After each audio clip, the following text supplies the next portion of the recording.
ఎవరన్నా మనోళ్ళు వాళ్ళు అన్నదానికి ఒక్కసారి నువ్వు తిరగబడి చూడు, అందరూ నాగుపాములే. నిజమే కదా, తాటి చెట్టు కింద కూర్చొని మనం పాలు తాగుతున్నా సరే కళ్ళే అని అంటారు. అలాగే ఈ సమాజంలో మనం ఎంత మంచిగా ఉన్నా సరే మనం అర్థం చేసుకోకుండా తప్పుపట్టే వాళ్ళు చాలామందే ఉన్నారు.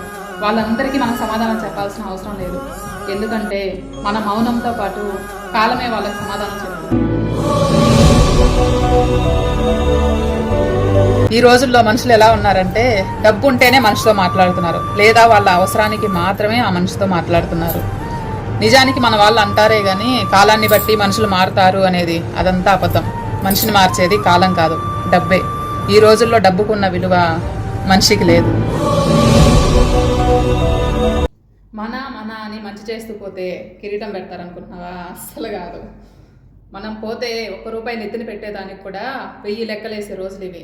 మన రక్త సంబంధమైన బంధువులైనా నీ దగ్గర రూపాయి అన్నంత వరకే విలువ.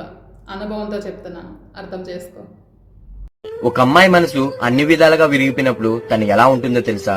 1 నవ్వడం ఆపేస్తుంది, 2 ఎదుటివాడిని నమ్మటం ఆపేస్తుంది, 3 మన అనుకూల వాళ్ళని దూరంగా పెడుతుంది, 4 ఒంటరితనాన్ని నేర్చుకుంటుంది, 5 ఇంకా ఎలాగైనా సరే అందరికీ సమాధానం చెప్పాలి అని గట్టిగా నిర్ణయించు.